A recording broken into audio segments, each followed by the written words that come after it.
I just want to know how you find time to write a book, because it's not a joke to write a book. No. At all. No. And you've written 2? 4. This is my 4th. Yeah. 4? Yeah. I did my first one in college, which was amazing, but also very challenging with like classes, of course. Then I did my second one when I graduated college. And then I did my third one, which was my children's book. And then this is my 4th. What's your favorite to write? I mean, the children's book was a lot harder than I had anticipated. Really? Yeah, because having written 2 before that were adult books, I kind of went into the children's book thinking that it would be really easy because it's a children's book. But there are just so many things that you don't think about when writing a children's book, like what specific words children respond to versus how we speak to each other. So that one I had to do like 20-something drafts of the text of that book. But then after you're done with the text of it, the illustrations are really fun. So that makes it, and the book tour for that's really fun. But I think for me, the forgiveness book, I think for me is the most exciting just because I feel like my hope with it is that it will help a lot of people in their journeys in their lives. And the difference with this one is my other topics were very specific, like for graduates, for people who are interested in body image, for children. This one, none of us get through life without dealing with forgiveness. So it's for everybody. Everyone needs this book. Thank you. Forgiveness is a hard thing. You got to put your ego aside. Yeah. So I want to know if there was like a time in the morning, and you know how I like to get specific, that you wrote, or was it just you wrote when you felt like it? Mornings for me, I'm an early riser. So mornings for me were essential. Like I would walk my dog in the morning, and then my writing process was I'd wake up, take Maverick on a walk, come back, and just put myself in my office from like 8 to 3. And if I needed a break, I'd take a walk around the block. But 8 to 3 you wrote. Yeah. And then it would change, of course, for people's interviews, because I interviewed every single person in that book. So, of course, you have to be flexible with people's schedules, as you know.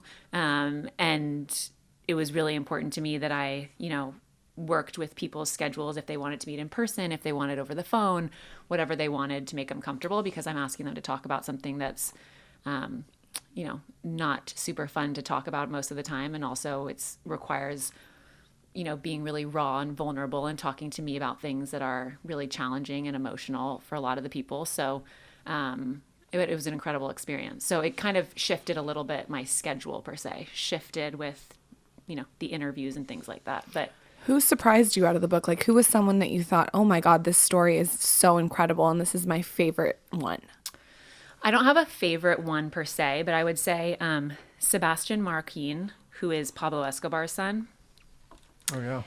Yeah. He was, I went into it not knowing what to expect, because I think in America, we've watched these shows on Pablo Escobar. We've, learned about him through movies and documentaries and things like that.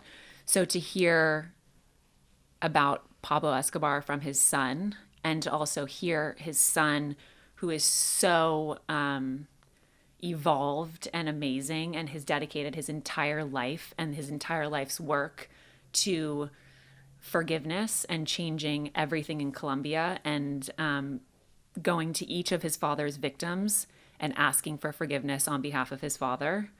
That was incredible to me. And the way he spoke about it, he was so eloquent when he spoke about it, and spoke about it with such honesty and realness, and very aware of what we know about his father, and also what his father has done, but also speaking about it in a way where he's the son of his father and has, incredible love for his father, but also understands that there's a lot of forgiveness that needs to be done there. After interviewing all these people, was there a common theme of their process of forgiveness? It's funny because every single person that I talk to about this book, I think, especially because forgiveness is such a complex topic, wants like a quick crash course on how to practice forgiveness. And what I tell every single person is that forgiveness is different to every single person. Every single person has a different relationship with forgiveness. What it means for you is different than what it means for me, than what it means for Lauren, and et cetera. So everyone's process is very different, and we need to understand that and respect that, and know that for some people they can forgive in an instant, like Chris Williams in the book forgave in the instant, and other people it takes years and months or weeks, and then other people never get there, and that's okay. So the common theme in the book was definitely that it's a different process for everybody. But I would also say the most common theme with every single person who's able to practice forgiveness is that when you're able to practice it, it's a huge gift that you give yourself, not to another person, which was a huge change and a shift for me. Because I think for me, I grew up, and I think a lot of us think that forgiveness, when you say, I forgive you, it's a gift that you're giving the other person. Like, I'm going to forgive you. But it's mostly for yourself, right? I'm going to It's forgive you for totally- saying that your hair hurts when every facet on my body I'm hurts. never going to live this down. Yeah. You will never live that down. It's unbelievable. So I think it's just shifting that and looking at it as work that you really just do for yourself, and a process you do for yourself, because a lot of people struggle with forgiveness, thinking that they will, that by forgiving, you betray your own pain and hurt in that process. And so if you shift it and look at it as something that you're actually doing for yourself, it sometimes helps people in their journey with it. So let me ask you this, and I'd be remiss to not ask this. You're a public person, public Yes. life. When you, and you wrote this book about forgiveness. In your own personal life, when you think about your process for going through forgiveness, like how do you start to process and say, okay, I'm going to start to forgive somebody? Like Yeah. how does that manifest itself with you? Yeah. Because like you said, I think it's different for everybody. Yeah, totally different for everybody. And actually, my own life experiences are what inspired me to write this book and each of my books before. I think for me, it's different with every situation. But it was interesting because when I decided to write this book, I became interested in the topic of forgiveness because I was struggling with it in my own life. And I, had a friend that I was trying to practice forgiveness with, and I was really struggling with it. And I went to church one day and heard a whole sermon on it. And I went to go try and find books and tools to help me in my own journey with forgiveness. And I felt that everything I found was very religious focused, which is great and okay, and really helpful to a lot of people. But I really wanted something that I felt was more giving me advice on, everyday people's stories. So when you say struggling with it, like how is that made? Like what was the impact on you? You were just That I was, it was years after I had had an argument with somebody and that I had a big falling out in my life, and I was still struggling. I just couldn't get there. And it was constantly like something was popping back up in my life, and I just felt like, have I practiced forgiveness? And I honestly, to be honest with you, I thought that I had. And it wasn't until I actually started writing this book that I had moments of constantly feeling like being reminded, actually, you haven't forgiven. You're not done with that process. And for a lot of people, and I think for myself included, forgiveness is an ongoing process. It's not a one and done thing. So let's say it took me 7 years to forgive somebody. That doesn't mean that after that time necessarily I'm going to be done with it. I'm never going to have blips with it ever again. It just means that I feel like I maybe have a hold on that specific situation. And if I also say in the book that if I have moments where I feel like I need to go back and work more on that, I try to be gentle with myself. And I encourage everyone to do that, just because forgiveness is really challenging and it's really deep for a lot of people, and it's really hard and emotional. And so I think to be gentle with yourself in that process and understanding it is also important. I have a lot of people in my life that I know, and I'm also going to refer to myself too, that sometimes when you can't forgive, it ends up turning into resentment. Yes. Did you notice that when you were writing the book, that the people that maybe couldn't forgive as easily, like it did actually fester and turn into resentment? For sure. And I've actually noticed that with a lot of people in my life. I see a lot of people who are older than me, who I look at and I'm like, I look at them and I'm like, you're, however old you are, and you really have not done any work on forgiveness. And I see what that's like. They're very angry. They hold on to that. It becomes, much bigger than I think a lot of people realize it is. And it controls a lot of aspects of their lives, which is why in the book, you'll see a variety of different situations of people, forgiving at various different points in their life. A woman in the book forgave 30 years later. And I asked her, I was like, do you wish that you looked back on that and you forgave sooner? And she was like, no, it came at the exact perfect time for me and the exact time that I was ready for it. So you have to be patient with it, is the thing that I've also realized, is that, some of us might look at someone and say like, wow, it was 30 years ago. Are you really not over that yet? And it's like, it's different for everyone, and everyone has a different relationship with it and understanding of it. And it's up to them how they want to handle it. You know what's really helps me with forgiveness? Stoicism. Yeah. A lot. Yeah. I don't know if you found that anyone else said that, Or if but there's any like specific philosophy that you found that's been helpful. Stoicism has really helped me with being able to forgive, because it's like you can't control. And sometimes I think when I notice that I'm trying to control things, that's when I start to get resentful. So I think when I relinquish control, it opens up space for forgiveness. Yeah. One of the women that I interviewed named Nadia Boltz-Weber, she is a pastor, but she does a lot of videos on forgiveness. And she did a video that really was impactful for me when she talked about it as taking your power back and cutting the chain off of being associated or owned by that pain or that incident or that hurt. And so kind of speaking what you're saying is just like not looking at it like this is something that's going to control my life anymore, but looking at it like the emotions to that I'm going to try and cut off, and in my mind cut off any attachment I have to whatever it was that happened or whatever the person is that you need to forgive, and I'm going to take my power back in the situation because I want to practice forgiveness for myself. Let me ask you this, because I think there's a lot of similar to a lot of people in the book, especially people like Pablo Escobar's son. Like some people, including you, that have to go to figure out the path of forgiveness in a public setting, right? Yes. Like, if something happened, well, maybe not us anymore either, but if something happens to a normal person that's life is not public, they can go through that process on their own without everybody else's opinion, right? Like maybe they have their close family and friends, but for you and for a lot of people in this book that have to go and find forgiveness while the general public is constantly chiming in and saying like, you should do this, you should do that. Like, how do these people navigate it? How do you navigate it? Does it have an impact or not? I think when it's a public situation, I think that there's certainly different pressures that would come into it that, are a huge factor in. Because people say like, oh, you shouldn't because this, or you should because course. this. And it's really like, they're not there living that experience. Totally. 100%. I fully relate to that. And I think that a lot of people in the book who've had public situations in their lives can relate to that as well. So I think that there's a little bit of a pressure factor there, but I don't think that it is necessarily something that prevents you from going through it if you're committed to doing the work on your own and in your own life. That's definitely not to say that people's thoughts and opinions and comments don't get to you. I would assume it makes it harder. It does for sure, because I think a lot of people, and I notice this with just, comments on, social media or however people think when they look at someone's life and choices in life.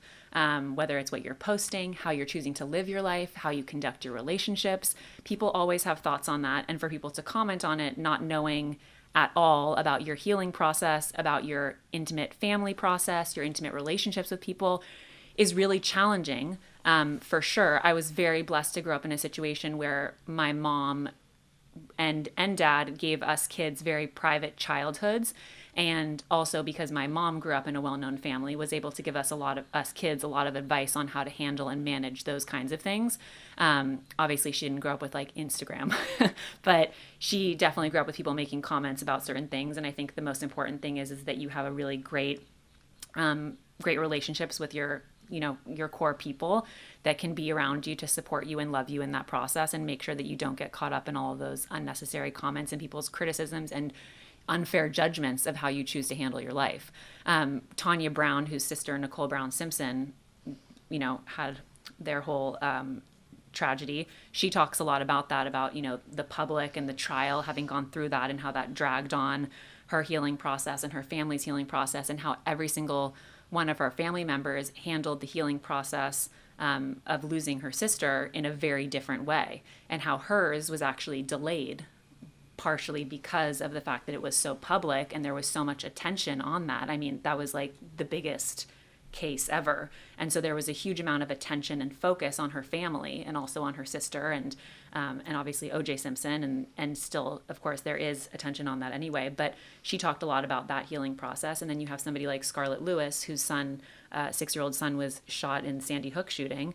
And there's a huge amount of attention on her about how she's going to heal, how she's going to forgive. Is she going to forgive? Like, how do you go through that process? And she also has another son, to be mindful of her healing process and how that's going to affect him. So you definitely do hear a lot of people in there who talk about having to deal with that in a public way, but mostly on a personal level. The Nicole Brown Simpson thing too, like people don't realize, I think, that what you just said, everyone in the family deals with it differently. Yes. And what that ends up doing is it creates dynamic within the family where then you need to almost forgive certain members of the family because everyone deals with it differently on their own pace. Yes, 100%. Which is so wild. And I'm learning as I get older, like, just because, you know, me and my sister grew up the same in my mind, we have completely different views of things. Like 100%. different narratives. It's so interesting. I think I agree, as you get older, and also I'm the oldest of 4, as we all get older, my sister and I are 19 months apart. And, you know, Patrick and Christopher, we're all super, super close. Like, we're a very close group of What's the siblings. farthest age gap, like, from your youngest sibling? I'm 8 years older than Christopher. Okay. But we all loved our childhood, but we all reflect on it in very different ways. You know, like, even my sister and I, very close in age, we have very different experiences of our childhood and growing up, different memories, different things that, you know, something that I might thought of was amazing, she might not have thought of was amazing. And that causes dynamic, though, within. Totally. It's crazy, though. Yeah. Like, no, it's wild. It's yeah. very, and it also, my mom talked to me a lot about that, because she was like, she would say, because I would, especially growing up, and you're like, wait, that wasn't amazing for you? Or wait, you thought that was amazing? I don't think that, like, it's just so different. My mom was always like, you need to understand that everybody has a very different perspective on their life and their childhood. And if you went out here and you saw a car accident and there were 5 people watching the car accident, each one of those people would have a completely different recollection of what exactly happened in that car accident. And it's just weird when it's family, though, because you're like, crazy. we're related. Like, Totally. how did you not see the same Yeah. thing I saw? Yeah. It's frustrating. It's the biggest thing I've learned on the 4 years of doing this show, is something that I may think is not a big deal, somebody else would think is a huge deal, or something that I think is a huge deal, people think is not, and like something that I think is offensive, maybe. So it's like, what I try to do now is just like reserve open space, open heart, to be like, okay, if that's your perspective, even if I don't agree, like, at least like honor it. Respect like, it. Yes, respect it. Yeah. So this is a sideball question. And after meeting you and now meeting your brother, Yeah. you guys are both very grounded people, normal people, have grown up with very public parents. I think about, you know, with this little baby on the way, like, Yeah. okay, this baby's going to come into it. We're not, you know, listen, we're not on the level. No, of but you guys are very, public. Yeah, but it's public. And I think, what do you think your parents did right in order to basically make you guys what I would say normal people? Like, what do you think those? Yeah, you guys are. No, I mean, I just you're sat with very your- level-headed. I just sat with your brother, and especially it was for like being. just a normal person. Also, you guys grew up in LA, right? Yeah. Yeah, and sometimes, you know, in LA, like, you get. I mean, in my Pilates class, I'll just like overhear stuff, and I'm just like, "This is a wild city," But because listen, we're from San Diego. Let me just like, be it's blunt. wild. Let me be Yeah. blunt and say the like, from the moment I've met you, I've always thought, both of us have thought you're an extremely grounded, like, That's nice, so great sweet. person. Thank you. But you meet a lot of assholes up here in LA. People are just like what the fuck? Just you look around, like, what the fuck are you doing? Like, Yeah. you know. And Yes. so, my fear as a new upcoming dad is that like I want to have a child that, whether they grow up public or not, is that they're grounded. So, like, I'd be curious on your take on that, like what you thought worked for your childhood and like what made you guys grounded people. Yeah, I mean, I think it's interesting because there's a lot of things that, I mean, I think even having a stepson myself now, it's like you think about a lot of the things, you reflect on your own childhood, what worked, what didn't work. And I have to say, I know this sounds crazy, but I look back on my childhood and I'm so grateful. I can't really figure out, there are certain things that I think I would maybe do a little bit differently, but I would say majority of all of my parenting from my childhood, I think my parents did an incredible job with us. And I don't say that in an arrogant way. Because it's at not all. like your parents are like kind of known. Like, you know, you're talking about two of the most known people. And so I Right. find it interesting that when you reflect on your childhood, that wasn't like a huge factor for you. No, but I will say that I think it helped that my mom obviously came into a relationship with my dad, someone who was new to that world. Mm-hmm. My mom came into it knowing and having experience growing up in that world. So it was super important to my mom since day one to give us children a very, very normal upbringing, very normal childhood, as normal as possible. My parents never took us kids to anything public. We were never photographed, talked about ever.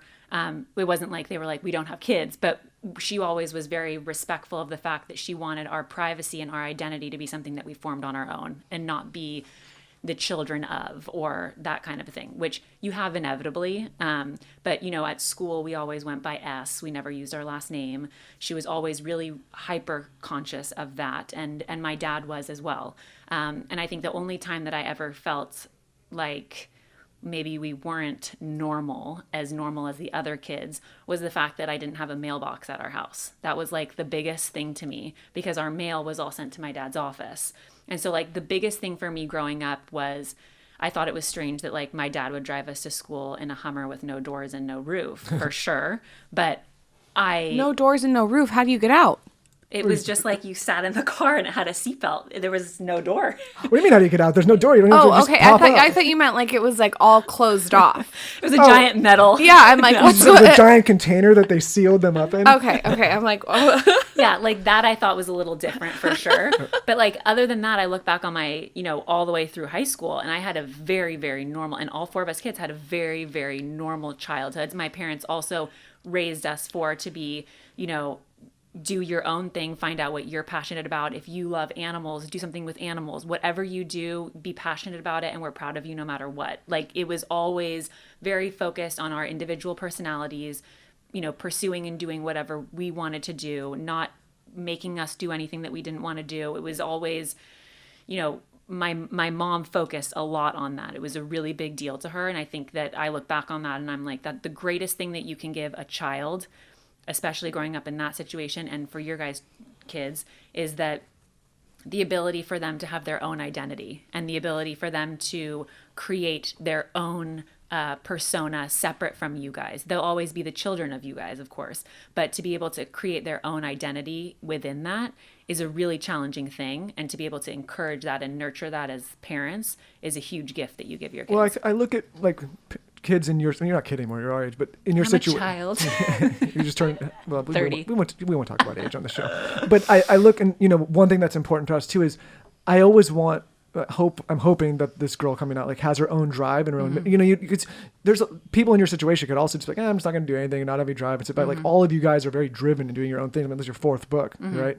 And so like that is important as well. I don't want a kid to come out and be like, oh, cool. It's like, we could just chill. Right. Like that'd be terrible. Yeah. I think that's also a really challenging thing growing up in Los Angeles though. And I think I'm sure you'll see that being parents in Los Angeles is like, you want to give your kids everything and you want to spoil them and make them happy and, do all that. My parents were super strict with that. I was the only kid in my entire high school and friend group who had a curfew, who had chores, who didn't have a, unlimited credit card. My mom would give me $20 at the end of the week and she'd be like, this is for your weekend and for the next week. Like my dad is very old school with his, rules, laundry, making the bed, turning off the lights, clean up your stuff. It was a very much like, we might, as your parents, we have this life because we've worked for this life. You have to make your own way. It's not yours. It's not yours. I hope you're listening to this because I'm very into this. Like we're not doing like a BMW for the 16th birthday, just so you know. It's something we've been talking about a lot where like a lot of parents think they're helping their kids by giving them all that stuff. But like subliminally what you're really telling them is, hey, we don't believe enough in you to go get it on your own. And so I feel like it over time, it does more harm to the child because like 100%. We're scared if we stop giving you all this stuff that you're just going to fail. So it's like, it's basically signaling to the kid that we don't have enough faith in you that you can live a life on your own. Yeah. I remember my mom, when I was in like 9th or 10th grade, one of my friends got a really fancy pair of high heel shoes. And I said to my mom, I really want that pair of fancy high heel shoes for my birthday. And my mom said, I can give you that for sure. I can afford that. Your dad and I can do that. Will I do that? Absolutely not. I'm not going to give you those pair of shoes for your birthday because if I give those to you now, what will you have to look forward to? Yep. And I was like, what do you mean? That's terrible. Like I was, hysterical about it. But I look back on it and I'm like, thank God my mom didn't do that. And thank God my parents didn't just like give us all of that we wanted instantly and, just say that, oh, I want to buy this dress. I want to go buy that. It's very hard growing up in Los Angeles and your kid will go to school with a lot of people who have very different parenting styles than you. And it's challenging to be the parent, I think, and to be the kid that has all these rules. And it was challenging for me when I was in high school because I would look at all my friends and I'd be like, why don't your parents call the other parents before they come over? Like my mom would never let me go to a house until she spoke to the parent. I'm going to be in a fucking tree with binoculars standing Yeah, but you need to calm down because you're already like trying to spoil a fetus. Like you need to spoiling you, hopefully. I think you need to this is really important that you hear this. 1 to 4 years old, you can like they don't know. But after that, no. I think listen at that point it's like, okay, 4 years old. Maybe I want a level-headed, grounded daughter like this. I don't want a brat. That's so sweet. Why don't you guys come over for dinner? My mother. You'll get a crash course in Maria Shriver parenting. Well, look at how well she's parented.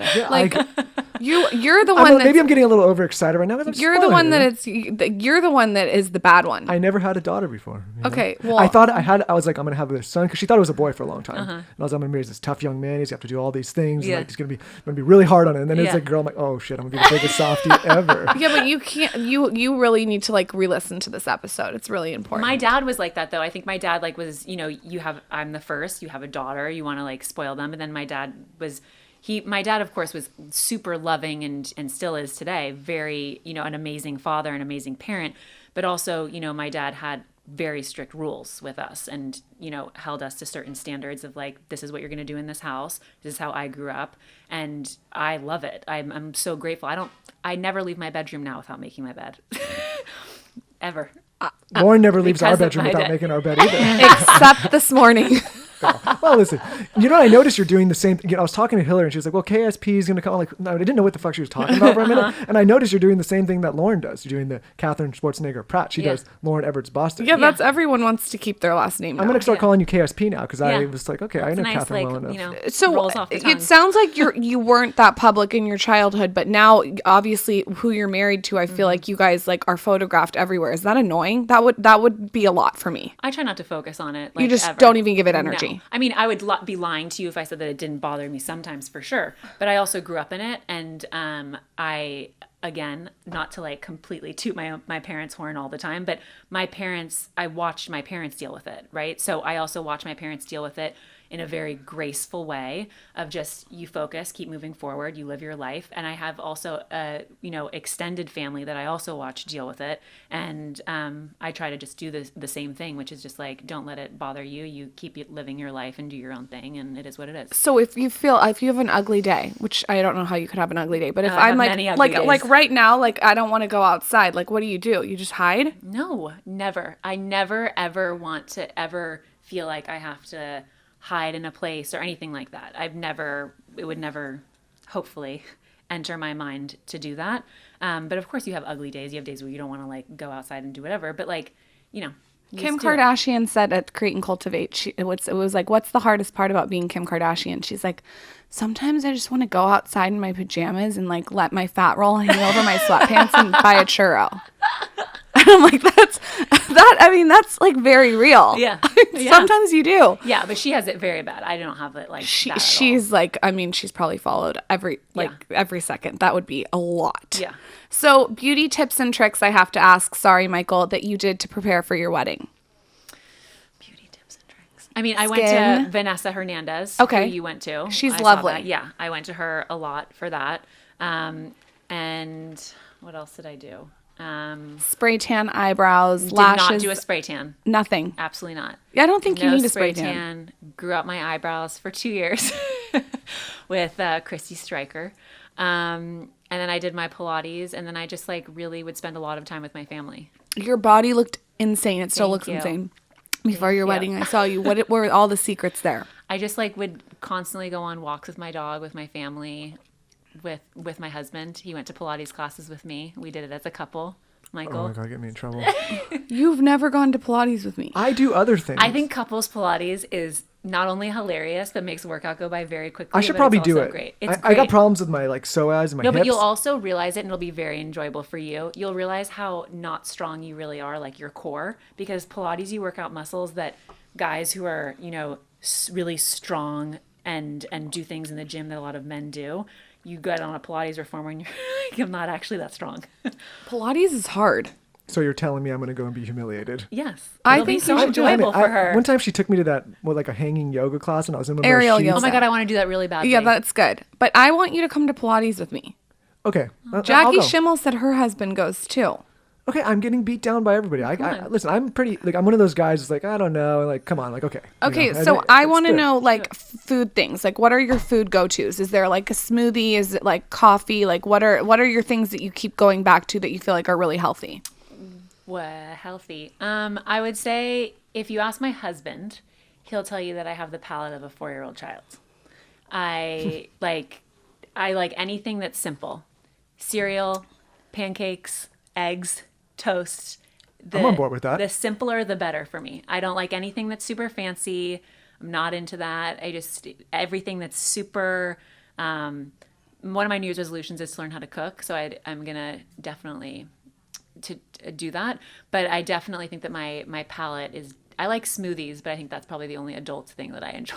I told Lauren, I was like, if you could learn 2, possibly 3 Michael, recipes, I'm probably fucking good. building a child right now. I'm Yeah, 9.5 you months need to pregnant. learn. Listen, Why don't you go learn something? I'm saying I'm probably good for life. Like I only need like 2 or 3 items. Last night I asked him at 10 o'clock at night, I said, can you please make me Annie's mac and cheese? And you would have thought I asked him to prepare a 10-course dinner.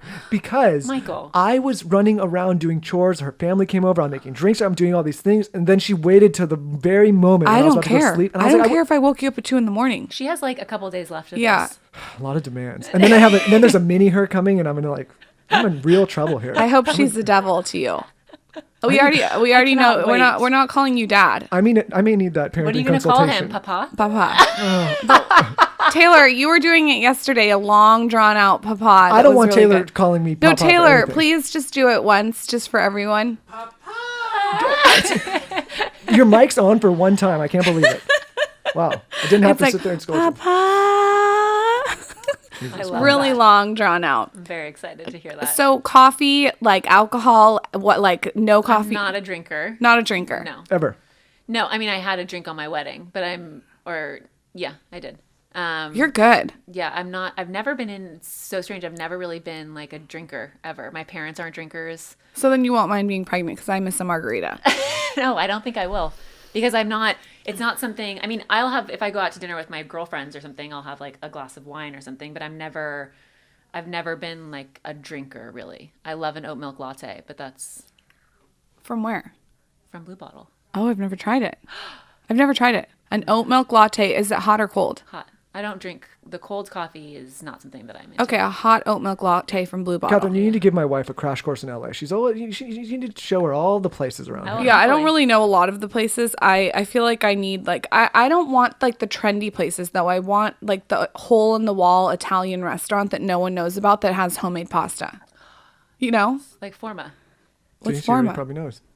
Forma. They make it in a giant Parmesan bowl. Ooh, that sounds good. You can take me there. A giant Parmesan bowl. You just throw me in there right now at this point. Before we go, I want to ask you a random question. Mm-hmm. So you wrote a book on dogs. Yes. If someone is out there and wants to rescue or adopt a dog, and I know this is so random, but I have someone in mind that I'm speaking to. What is the best way to go about it? Like, is there somewhere you recommend they go? Is there a number they can call? How do you adopt and rescue a dog in the right way, I guess? I mean, the greatest thing that I was able to do is foster first, because I fostered 7 puppies with my sister beforehand, and it was the greatest ability to be able to kind of dip your toes in that water. Mm-hmm. So if it doesn't work out for you, you're not like, oh my God, now I have a dog and I can't do anything with it. Like I really bit off more than I can chew. So you're able to kind of see, do I really like getting up in the middle of the night? Do I like getting up, early in the morning to take the dog on a walk? Is that part of my life? Is that part of my routine? Do I have people in my life that are able to be part of this community to help me take care of the dog when I, need to go do something? There are a lot of factors that I didn't think about before getting Maverick. And I would not have thought about had I not have this ability to foster first. So I always tell people, foster first, and then. Is there somewhere you recommend?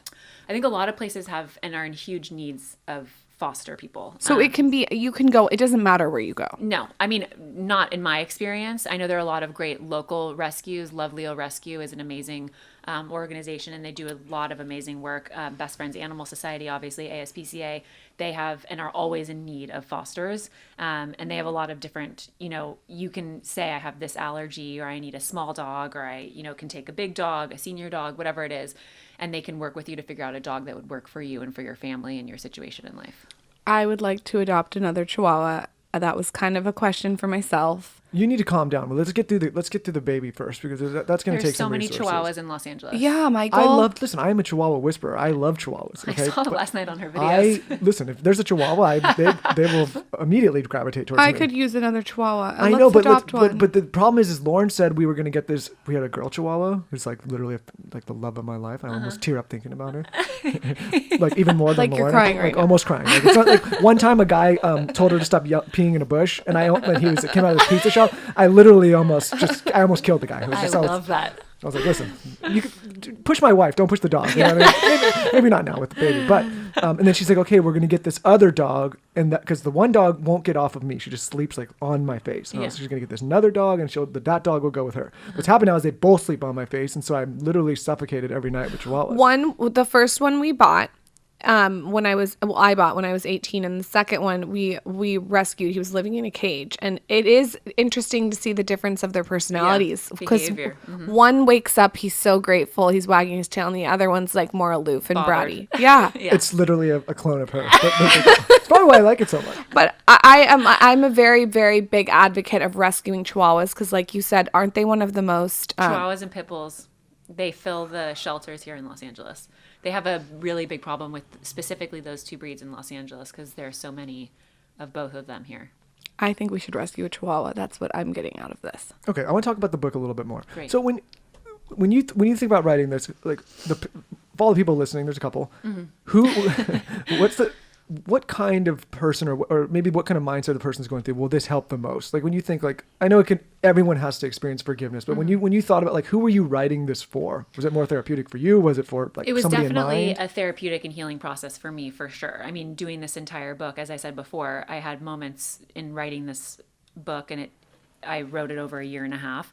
And in that year and a half, I had a ton of moments of different people in my life and situations from my past that came back up, and I realized that I needed to focus more on and do more work on forgiveness in those situations. So it was definitely, I had moments of being tested throughout writing this book. I wrote this book definitely with the mindset of course, myself being interested in forgiveness, but also feeling like the most beneficial way that I've been able to be helped in my forgiveness journey is by talking to everyday people about their journey with forgiveness and learning from their own experiences and their struggles and their challenges dealing with it, and then being able to apply what they've learned to my own life. My goal with this book is also that you'll be able to pick it up and put it down. You don't need to read the entire book in one sitting. Because these stories are so heavy and they're so raw and there's so much amazing information in each story, I really hope that you read it, you pick it up, and that you put it down and take time to digest after every section. For me personally, when doing these interviews and writing people's sections, it was a lot because a lot of these stories are very heavy. They're very emotional. I mean, people are talking about losing family members, very traumatic, horrible things. And so even after I would do the interviews, I needed to take time to just process and digest what I had just talked about because they were so incredible. And also it was a huge gift to me to be able to talk to people that I'd never met before and have them sit with me and tell me these very, deep and emotional stories that, oftentimes we don't tell our friends of 15 years. So it was a huge gift to me, but I really hope that people go into it having an open mind to hear different people's perspective, go into it with empathy and understanding and compassion. I have Sue Klebold in the book, whose son, Dylan Klebold, is one of the Columbine shooters. It's a very fascinating interview for me and also a really interesting section in the book. I encourage people to read that again with a huge amount of compassion. But every single person in that book, told me their stories and wanted to be a part of this book with the hopes that their story will be able to help another person in their healing journey with forgiveness. So the book comes from a really beautiful place of a desire of people, including myself, to be able to share their stories and help other people in their own journey and really also be able to open up the conversation around forgiveness, because I don't find that it's something that we often talk about because it's such a complex and complicated topic and subject. Well, I think like the one thing I love about books like this is, and I think where people can use a little help and a push is it offers a ton of perspective, right? Like I said in the beginning, reserving space for people to understand like, hey, your issue may impact you and maybe you may think it's a big deal. Some other people may not, but this book shows that like there's some people that have had some real serious trauma and some real things that they need. And so like also someone can read, maybe they're like, they hear a story like this, like, okay, maybe my situation's not so bad. Right. Cause like these are extreme stories. And the first chapter is Elizabeth Smart. Like that's an extreme story. And so maybe something's like, hey, maybe I can reserve a space to forgive someone, because if they hear these crazy stories, it's like, okay, maybe my situation's not so bad. And I think we're in a society right now where, a lot of press and a lot of media it's a lot of negativity. And so people think like everything is so bad, but in my opinion, like the world's getting better and better as we go on more and more. And I think people just need a little bit of perspective to realize like, hey, maybe my life is not that as bad as I think it is. Yeah, I think it also, if people have that reaction, wonderful. I think it's also, for me, not as much about making people feel like, oh, my situation isn't really that bad, as much as it is being able to read a story and feel inspired by the other person's ability to practice forgiveness, whether it's Elizabeth Smart or someone else in the book, to say, wow, they were able to practice forgiveness. Yep. Now let me look at my own situation and my own life and say, it's, it really horrible or really, really challenging and really painful for me. I'm inspired by Elizabeth's ability to forgive, and I want to be able to do that in my own life. Because like if she can, I potentially can too. Yeah, because I never want to ever, minimize anybody's pain or hurt in any situation. I have somebody in there, whose husband was unfaithful to her and she needed to learn how to forgive. Or another girl, a woman, Cora Jakes, who had a huge falling out in her friendship with her best friend. I think a lot of us hear things like that and we're like, oh, that's not that big of a deal. But for her and for plenty of other people, it's a monumental deal in their life. So I never like to compare pain. Obviously, there are, stories in this book that are some you can relate to. Others are, just the most insane stories ever, and very tragic and traumatic events.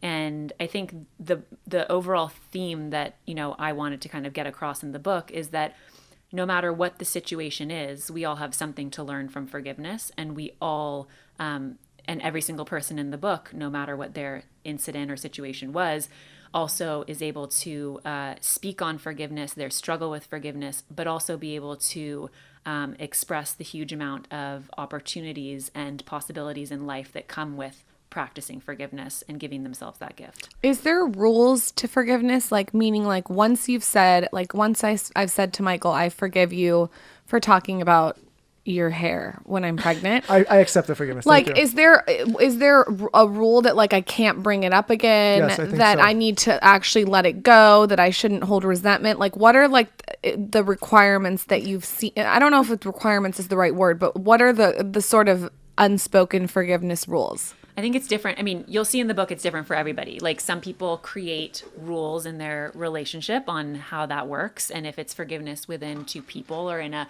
marriage or whatever that is, being able to establish what works best for you guys, but other people don't, and they constantly have to go back to it. That's why, forgiveness is really for a lot of people an ongoing process, and something you might be upset about his hair today. You might be forgiving tomorrow. And then you go back to it and you remind yourself what place of forgiveness you're able to come from and focus back on that. So that's definitely a common theme in the book of, some people saying, I mastered forgiveness and I'm good. And I grew up in a certain way where I practiced forgiveness and I had a great understanding of it. And I feel confident on practicing forgiveness. There are other people who say, I'm actually never be able to practice it. And that's okay. And then there are some people who say, like myself, who say, I've been able to practice forgiveness. Will I be a struggler with forgiveness for the rest of my life? I'm sure. But that's okay. Because I look at it like I'm going to be gentle with myself. I'll take each situation as it arises throughout my life. And I'm a fellow struggler with forgiveness. And that's why I wrote the book, is to help other people who are struggling with it. I'm never going to ever say I'm an expert on forgiveness. I'm certainly not. Even after writing this book, not an expert on forgiveness. I'm a fellow struggler with it. And I will continue to be. But to be able to take these nuggets of wisdom that are in this book and from these people's journeys and stories and experiences, and to be able to apply them and keep them in mind. So when you do have those moments where you really feel like you're struggling, you're able to think of them and hopefully have that inspire you to forgive. It sounds like a muscle. It is. Well, actually, funny you say that. A lot of people talk about the forgiveness muscle. Yeah. It's a muscle that you need to train, that you need to, it needs to build muscle memory over time, and that you're able to go back. And if your forgiveness muscle is weak, work on it, train it, and how that, grows over time, and your ability to forgive in 20 years from now might be better than it is now. And that's great. And it also still might be the same, and that's okay too. After this episode, I'm choosing to forgive Taylor for going to a strip club the night of my wedding, pissing himself, and getting a lap dance. Taylor, that's big. You know, this is my final question, because we're talking about individual forgiveness here, but Lauren and I have experienced this in our own life. Like, there's a family dynamic, and you've experienced this too. Like, say, we don't have to get into specifics, but there's an issue with the family, and maybe I choose to forgive, but maybe my spouse doesn't, or my sibling does. Like, how do you get people, like, in these experiences, all these people have family members. Yeah. Like, say one of them says, I'm forgiven, I've moved on, but not everybody in the family is on the same page. Like, how do you deal with that when it's like, I've moved on, I've forgiven, but somebody, maybe like a sibling or whatever, a wife, is constantly bringing it back up? It's like, You have to have empathy for their journey. It's everyone's different. Yeah. I think understanding that everyone's different is number one. Understanding that everybody has their own journey with forgiveness is super important, and their own relationship with it is super important. Also being patient with the process, and also being very patient and understanding with other people's processes on forgiveness. Because, you know, I think we look at a lot of people, and even in our own lives, you know, I look at people in my life, and I say, like, it's, you know, this many years ago, are you able to forgive? I see a lot of people who, you know, something may have happened to them 40 years ago and they're not able to forgive. And sometimes I wonder, well, will they ever be able to forgive? And they're very adamant, absolutely not. So it's being understanding to their journey and their relationship with it, and you need to respect that. And I think a lot of people in the book, you know, Tanya Brown speaks about that. Chris Williams speaks about that. He lost his pregnant wife, and 2 of his children in a car accident, and he forgave in that instant. And his mother had a very, very challenging time with understanding his process with forgiveness and how he was able to forgive so quickly. And he talks about needing to be patient with her process, needing to respect her process, let her be angry, because you need to work through that, right? You go through different phases of forgiveness. It can be anger, sadness, pain. You know, it's different for everyone, and you need to respect everyone's own journey with forgiveness. What's a book besides your own, a podcast or a resource that you would recommend to our audience that's brought you immense value? With forgiveness? Anything. Well, of course, your guys' podcast brings me immense pleasure. It's very nice. All the time. I think for me, I mean, I'm definitely big on Headspace right now, just being like very good for mind, body, and soul. That's something that I'm, you know, super into using. It's one of my New Year's resolutions. And I know this sounds like very crazy, I'm sure, because it's my mom, but my mom has the Sunday paper that she sends out every Sunday. And my mom... It's like an email, or is it's an email. Okay. And my mom, as I've gotten older... I've always respected my mother, but as I've gotten older, my mom is like a well of wisdom. And I'm just like, I constantly am asking her all of these questions about different things in my life, because she has so much wisdom, and I just want to soak it all in. You seem like you guys have a really special relationship. Yeah, my mom and I are super close. My mom is, you know, we're all super close in my family, and I'm super close to everybody, and everybody's super close with each other. But my mom...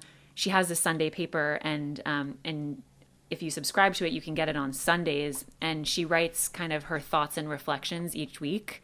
And she works so hard on it and does such an incredible job. And it always leaves me thinking much deeper about something. It leaves a lot of people in my life messaging me and saying, I read your mom's Sunday paper and I'm thinking about this in my life differently, or this. So that, to me, I would say probably really changes the course of my life. And if not my life, every Sunday, someone in my life's life. So I think that's probably one of the most impactful and meaningful things. And she's always strangely talking about something that you need. Okay, where do you first find of all, it? she needs a podcast called Sunday Paper. Because then we can listen to it on the go, too. Listen, here's what we'll do. We'll go and I'll get some parenting advice, and then we can talk about podcasting. Yeah. I think at one point we were talking a little bit about podcasting. Yeah. How do where you do you subscribe find to it, the though? Sunday Yeah. Paper? You can go on Sunday Paper. I think it's sundaypaper.org. I have to get the exact link for it, but you can sign up for it, or on mariashriver.com. You can sign up for it on there. I'm going to sign up for it. That's so nice. Thank you so much for coming Thank you on. for having Where me. can everyone find your book? Where can everyone find you on Instagram? Pimp yourself out. Okay. I'm under Katherine Schwarzenegger on Instagram and on Twitter. The book comes out March 10th. It's available on Amazon, Barnes & Noble, anything online, but it's also going to be in bookstores on March 10th. And we will go on a book tour. So I'll be posting about dates and locations that I'll be doing certain events and things like that. But it's out March 10th. And potential podcast? Yeah, potential podcast. That'll be coming up shortly, hopefully. And it's available for pre-order now, though. Okay. Yeah. Thank you so much for Thank coming you. on.